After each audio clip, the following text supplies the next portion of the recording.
Assalamualaikum warahmatullahi wabarakatuh. Berjumpa lagi dengan Ibu pada pembelajaran kimia, di mana pada video kali ini kita akan membahas materi termokimia, yaitu menentukan perubahan entalpi dengan kalorimeter. Sebelum kita membahas tentang kalorimeter, kita lihat dulu penentuan delta H. Penentuan delta H itu ada dua cara. Yang pertama yaitu secara langsung atau percobaan. Yang keduanya yaitu dengan cara tidak langsung. Nah, untuk yang cara langsung atau percobaan itu menggunakan alat kalorimeter. Sedangkan yang tidak langsung itu ada tiga caranya. Yang pertama yaitu dengan hukum Hess. Yang kedua, menggunakan data perubahan entalpi pembentukan standar. Yang ketiga, dengan energi ikatan. Nah, jadi pada video kali ini kita hanya membahas yang terlebih dahulu itu cara langsung atau percobaan menggunakan alat kalorimeter. Sedangkan yang tidak langsung yang ada tiga cara ini nanti untuk video berikutnya. Baiklah, sekarang kita mulai penentuan delta H dengan kalorimeter. Sekarang, apa itu kalorimeter?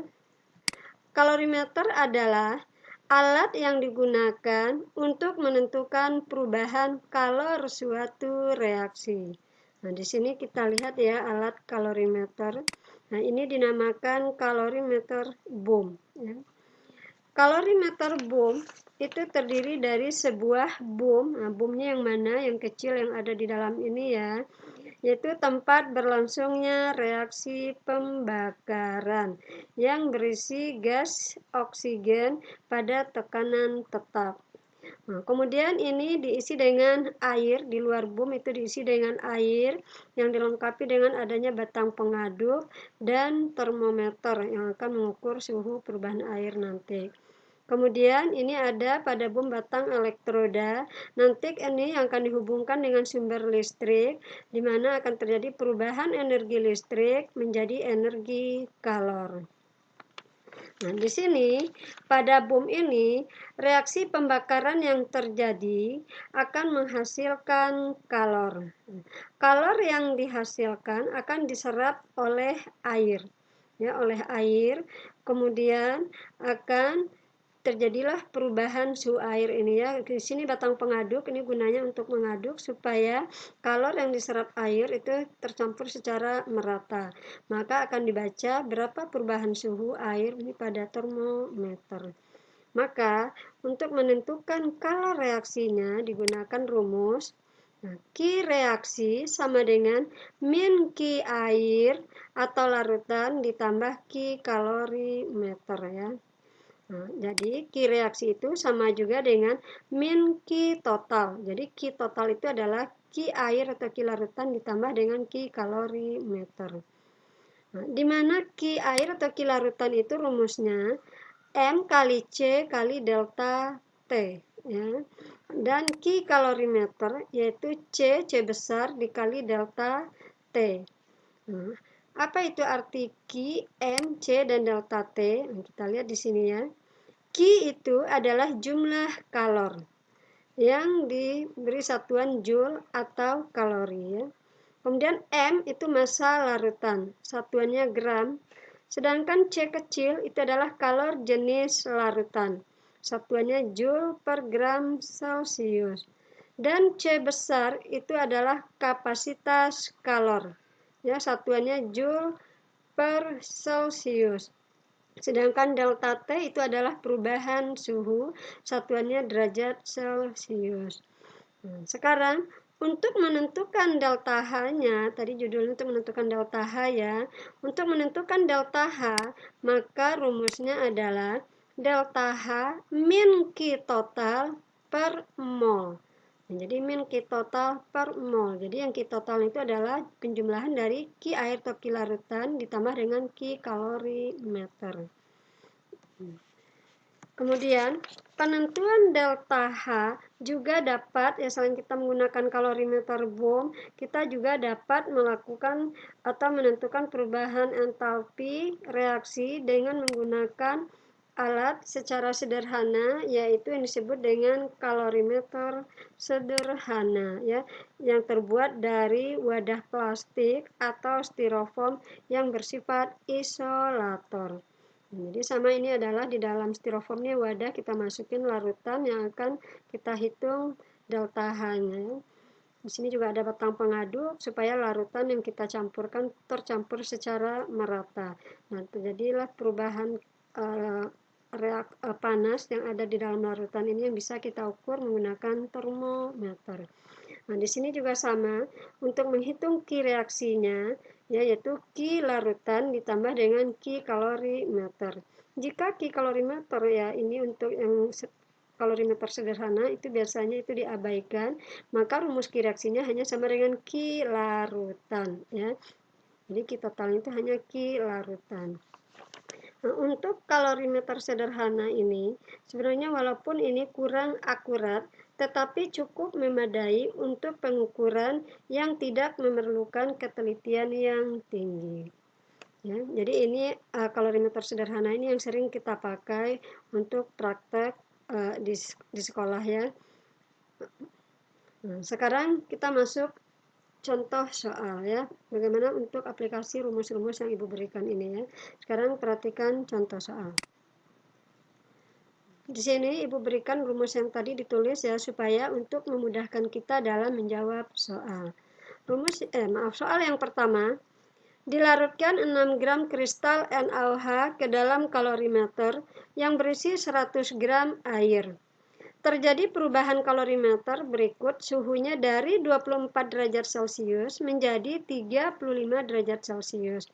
Hitunglah entalpi pelarutan NaOH dalam air. Diketahui kalau jenis larutannya 4,2 Joule per gram Celcius, kapasitas kalorimeter 11,7 Joule per derajat Celcius, dan MR NaOH 40. Nah, di sini kita akan menghitung, ya.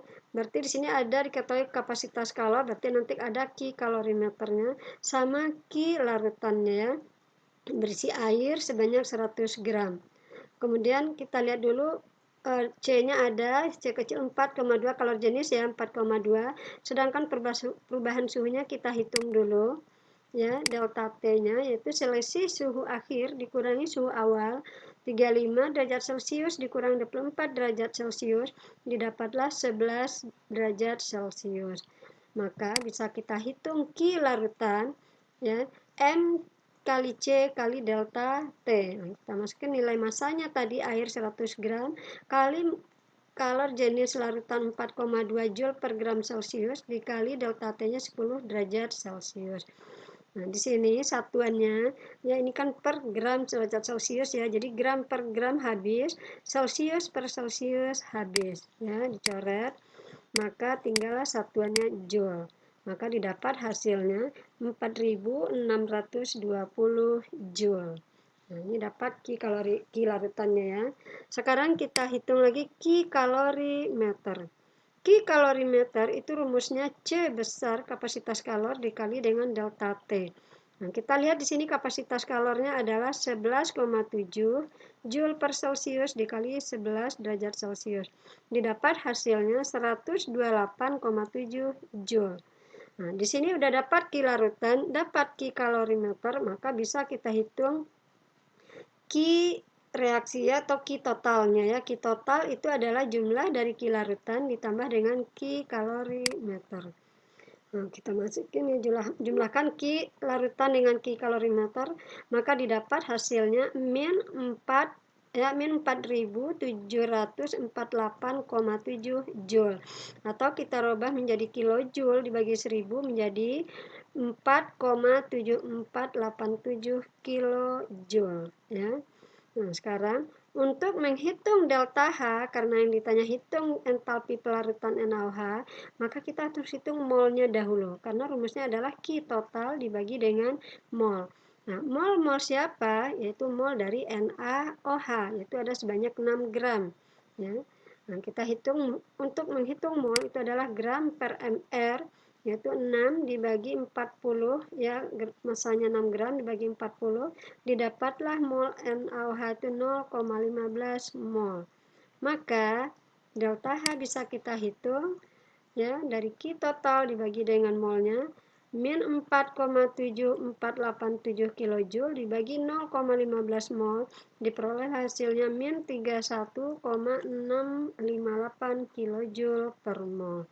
Maka bisa kita tuliskan reaksi pelarutan NaOH, di mana delta H-nya min 31,658 kJ per mol, ya. Nah, ingat ya, di sini tanda negatif itu menunjukkan dia membebaskan kalor sebesar 31,658 kJ per mol.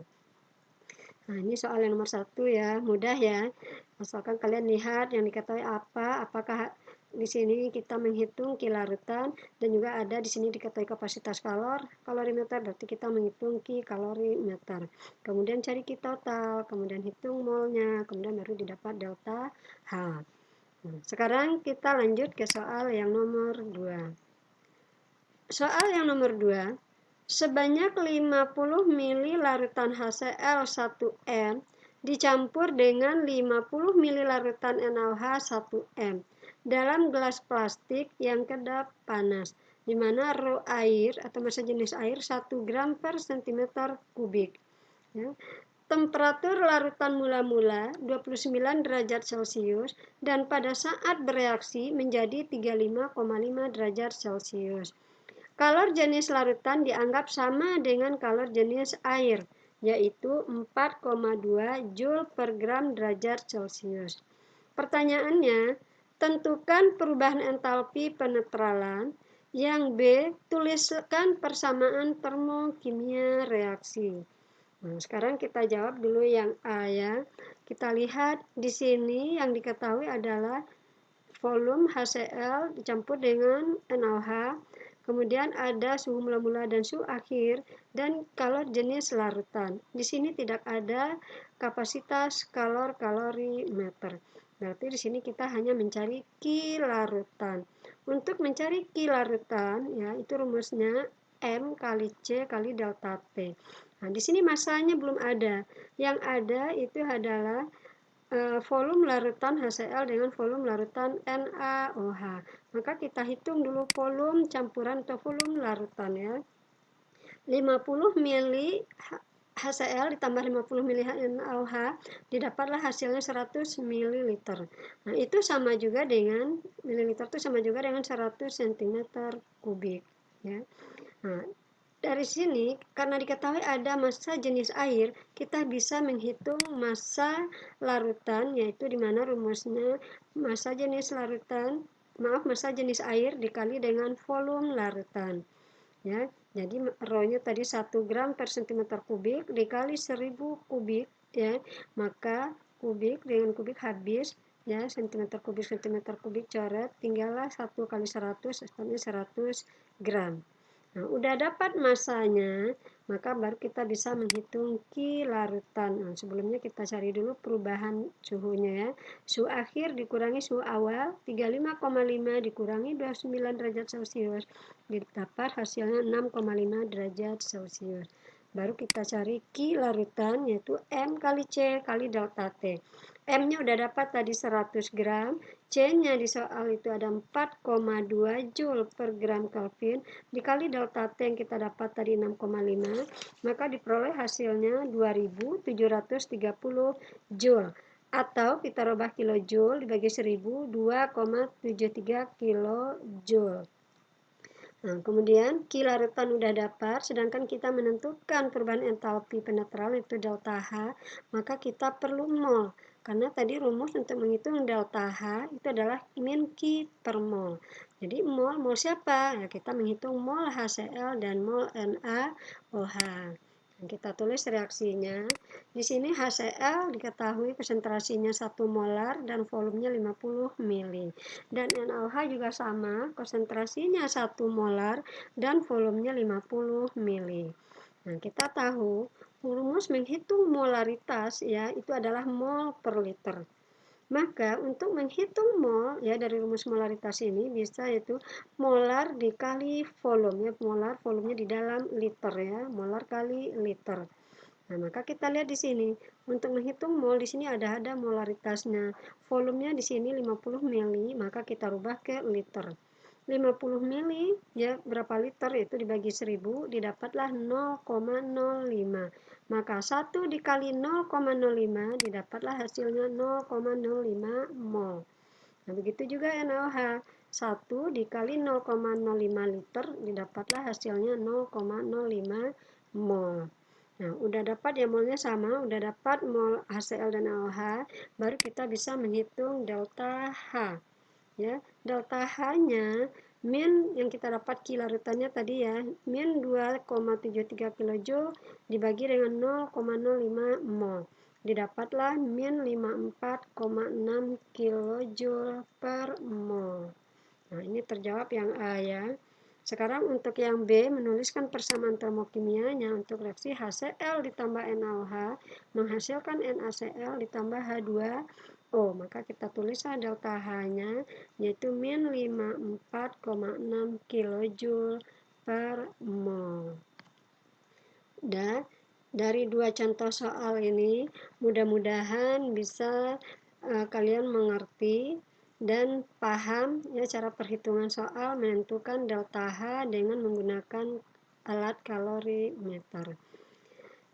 Kemudian sebelum Ibu akhiri, jika ada kata-kata yang salah, mohon dimaafkan. Wabillahi taufiq wal hidayah. Wassalamualaikum warahmatullahi wabarakatuh.